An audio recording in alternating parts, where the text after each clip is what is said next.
자, 첫 번째 토크 주제는 시장으로 열어봅니다. 첫 번째 토크 주제 열어봅니다. 네, 자, 박스권에 갇힌 증시 8월 달은 뚫어낼 수 있을까?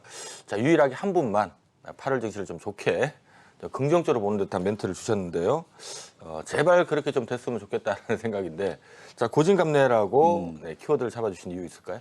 고진감래가 어디까지가 고생이고 어디까지 낙이 올까라는 시점에 대해서는 네. 말씀을 안 하신 것 같습니다. 예, 8월 한 달에 고생을 하고 그 다음에는 좀 달콤함이 온다라는 표현으로 고진감래라는 표현을 좀 썼는데 뭐 앞서 말씀하셨던 내용들이 상당히 좀 부합적인 부분입니다. 일단은 저 같은 경우에는 일단 투심에 좀 집중해서 말씀을 드려야 될 것 같아요. 현재 시장의 투심, 뭐 앞서 방송에서도 말씀드렸던 부분들이 있습니다만 지금 특히 코스피 관련된 부분에서는 대형주들이 상당히 이제 고점 대비 빠져 있는 종목들이 많습니다. 그러다 보니까 개인들의 매수세가 계속해서 들어왔었고 지금 현재 신용 물량 이런 것들이 좀 꽉 찬 종목들이 현재 시총 상위 50위 종목의 대다수라고 말씀을 드려도 과언이 아닐 것 같고요. 그리고 최근에 있었던 뭐 중국 증시 하락이라든지 이런 것들 그리고 이번 주 같은 경우에는 더군다나 FOMC 회의에 대한 결과나 이런 것들도 좀 주목을 해야 되고 더군다나 지금 글로벌적으로나 대한민국 지금 델타 바이러스로 아직까지 좀 곤욕을 겪고 있는 상황이죠. 이런 부분들 때문에 환율의 문제도 충분히 지금 환차익과 관련된 부분에서 환수실 부담이 커진 외국인의 매도세가 더 강세로 나타나고 있는 그런 구간이다라고 판단하고 있습니다. 이러한 것들이 아마 지금 사회적으로 거리 제한 두기나 이런 것들도 강화했고요. 수도권뿐만 아니고 뭐 지금 지역적으로 넓혀가고 있기 때문에 이런 부분들이 1차적으로 국내 같은 게 좀 해소가 돼야 뭐 분명히 환율과 관련된 부분에서도 좀 조정이 나올 수 있다고 판단하고 있고 그 이후에 그리고 8월에 실적과 관련된 부분에 뚜껑을 좀 열어보고 난 이후에 아마 매수세가 좀 움직여주지 않을까 해서 8월 달은 좀 고진 그리고 이후에는 그 감내라고 말씀을 좀 드릴 수 있는 부분인데 어쨌든 환율이 좀 안정화되는 시점하고 실적이 좀 발표되는 시점이 좀 부딪히는 부분이 일단 8월 달이라고 보고요. 이 부분에서는 아마 매수세나 이런 것들이 원활하게 상승을 도모하기보다는 현재 뭐 실적 나오고 있는 대형주들 같은 경우에도 실적 발표 이후에 주가가 좀 하락하는 모습들을 좀 보여줬던 만큼 투심이 좀 상당히 대한민국과 관련된 부분에 국내 증시에서는 좀 얼어붙어 있지 않나 이렇게 좀 판단하고 있고 앞서 이야기 드렸던 뭐 미증시의 신고가 경신이라든지 이런 것들이 지금 국내 증시와 좀 디커플링이 되고 있는 부분도 분명히 환율과 관련이 있다고 판단을 하고 있습니다. 그래서 현재 대한민국 향하고 있는 투심이 조금 얼어붙어 있는 상황이다. 뭐 날씨는 덥지만 투심이 좀 그런 상황이라고 말씀드릴 수 있고요. 이런 부분들이 또 8월에 잭슨홀 회의가 있고 9월 말 또 FOMC 회의가 있습니다. 이런 부분들을 이벤트를 좀 거쳐가고 난다면 8월보다는 좀 9월 쪽에 좀 초점을 맞춰서 지수의 방향성에 맞는 또 움직임보다는 종목 선별에 조금 더 집중해서 투자를 하는 부분들. 제가 분수 효과라고 좀 이야기를 드렸는데 앞서 시장이 상승으로 진행했던 부분 분명히 유동성으로 움직였던 부분입니다. 이때는 이제 낙수 효과에 대한 기대가 있었고 지금 현재는 종목부터 위로 올라갈 수 있는 그래서 실적과 성장성이 좋은 종목들에 초점을 더 맞추고 현재 우리가 더 대응을 잘 해야 되겠다 이렇게 말씀드리겠습니다. 자, 코스피 코스닥 어떤 종목군들을 좀 8월 달을 기대하고 있는지 네, 종목 얘기 들어보는 시간 준비해봤습니다. 두 번째 토크 주제 열어봅니다. 자, 8월 유망주를 찾아라. 네, 먼저 코스피부터 좀 들어볼까 하는데요. 자, 김준욱 파트너께서는 네, 삼성전기 일거양득하고 네, 적어주셨는데요. 오늘 모처럼 좀 시세를 좀 내긴 냈었죠. 어떤 점을 좋게 보십니까? 예, 일거양득은 뭔가 이제 하나를 던져서 두 개를 이제 받아야 되는데 뭘 받나 한번 조사를 해봤습니다. 일단 삼성전기 뭐 우선 앞서 말씀드렸던 대로 지수가 그렇게 올라가지 않을 것 같다고 하는데 이제 대형주 특히 코스피 쪽에서의 종목 선정은 사실 조금 심사숙고해야 된다고 저는 판단하고 있고요.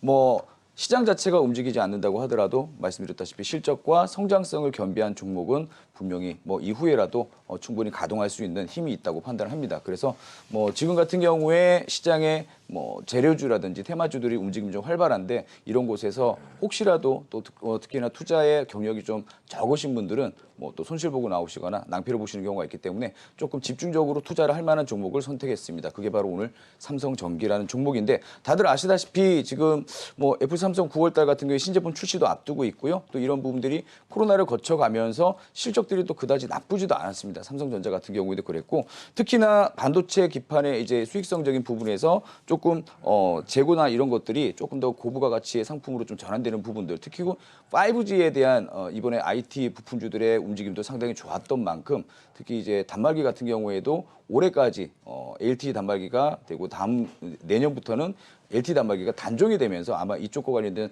수요도 상당히 좀 급증할 거라고 판단하고 있습니다. 그리고 전기차에 대한 시장의 어떤 확장성이나 이런 것들이 상당히 좀 크죠. 특히 삼성 전기 같은 경우에는 테슬라의 카메라 모듈이나 이런 것들을 좀 공급한다는 내용이 있기 때문에 뭐 앞서 IT 쪽이라든지 전기차 쪽 뭐 부품 공급이나 이런 것들을 통해서 일단 8월 달 한 달을 두고 봤을 때 한 8월 초 정도 특히 8월 15일 광복절이지 않습니까? 이재용 부회장의 광복절 특사나 이런 것들도 최근에 이슈가 좀 되고 있기 때문에 초반 정도까지의 진행 그리고 28일 실적 발표입니다. 실적 같은 경우에도 지금 2분기 2조 1,648억 원, 한 19.5% 전년 동기에 비해서 상승이 좀 나올 거라고 판단하고 있고 뭐 물론 영업이익 같은 경우는 상당히 큽니다. 218.7% 정도 올라갈 것으로 판단하기 때문에 아마 실적이 좀 가셔야 되는 부분 특히 이제 8월 달 오늘 여러분도 보셨다시피 시총 상위 종목 안에서 삼성전기의 상승력이 굉장히 좀 주목할 만한 부분이었습니다. 앞서 삼성전자의 실적 예상 실적 발표와 실적 발표가 됐던 구간에서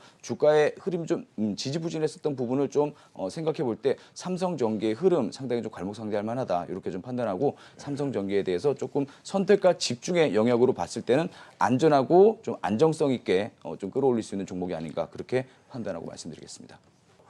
자, 코스닥으로 한번 넘어가 볼까요? 다음 토크 주제 열어봅니다. 자, 8월 유망주를 찾아라. 이번엔 코스닥 쪽에 종목을 좀 들어볼까 하는데요. 자, 김준욱 파트너께서는 에이스테크를 선정을 해주셨습니다. 자, 최근에 또 뭐 5G 장비 관련된 기업들부터 시작해서 통신 장비들 고개를 좀 들고 있는 상태죠. 어떤 점을 주목하고 계신가요? 네, 뭐 앞서 말씀드렸던 것처럼 지금 5G 관련주들의 움직임이 사실 이제 2019년도, 20년도 뭐 사실 특히나 이제 코로나가 터지게 되면서 뭐 주가의 상태는 뭐 거의 반토막 이상 또 빠졌던 흐름들이 있었고요. 최근에 이런 것들이 이제 기간 조정, 가격 조정을 좀 버텨오면서 바닥권에서 다시 한번 일어나는 움직임이 들어옵니다. 제가 앞서 한번 말씀드렸던 것 같은데 5G는 이제 4차 산업혁명의 신경망이라고 말씀드릴 정도로 굉장히 좀 중요한 역할을 하고 있다고 말씀을 드렸었죠.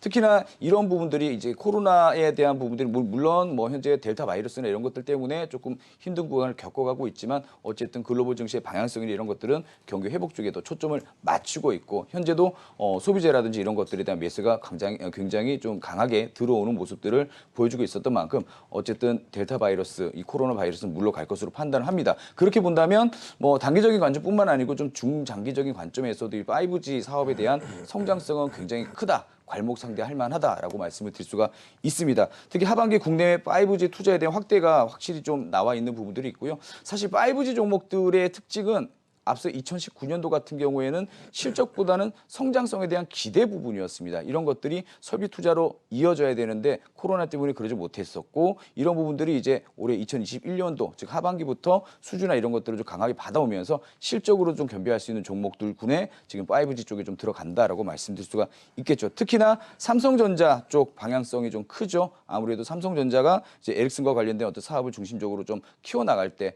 앞서 삼성전자에 대한 이야기를 드렸던 저번 방송에서도 뭐 이재용 부회장의 뭐 CEO 부재라든지 이런 것들이 좀 리스크로 갖고 있지만 해소될 가능성이 있다 해서 아마 에릭슨과의 어떤 투자적인 사업 파트너십도 상당히 좀 좋아질 것이라고 보고 있고요. 이런 부분에서 특히나 뭐 예상 실적을 봤을 때도 앞서 2020년도까지 부족했던 예상 실적들이 2분기에는 당장 돌아서지는 않을 것으로 보고 있습니다만 뭐 다만 흑자 전환 정도의 어떤 시그널만 보여지더라도 사실 실적이 좋아서 종목이 올라가는 종목들도 있지만 사실 실적이 좋아도 지금 아까 말씀드렸던 대형주들 같은 경우 움직임이 좀 그다지 활발하지 못했던 부분들 하나 코스닥 같은 경우에는 아무래도 실적이 나오는 구간 특히 적자에서 흑자로 좀 전환되는 이런 종목들 같은 경우에는 굉장히 탄력 있는 진행 보여줄 수 있다고 판단하고 있고요. 특히 에이스테크 같은 경우에는 5G 관련주 중에서도 대장주 역할을 했던 만큼 탄력성이나 수익성적인 부분에서도 확실히 좀 괄목상대할 만한 종목이 아닌가 그렇게 판단하고 있습니다. 실적과 성장성 이 또한 두 마리 토끼를 잡을 수 있는 종목 5G 쪽에서는 에이스테크가 과연 1위 기업이 아닌가 그렇게 판단하고 있습니다.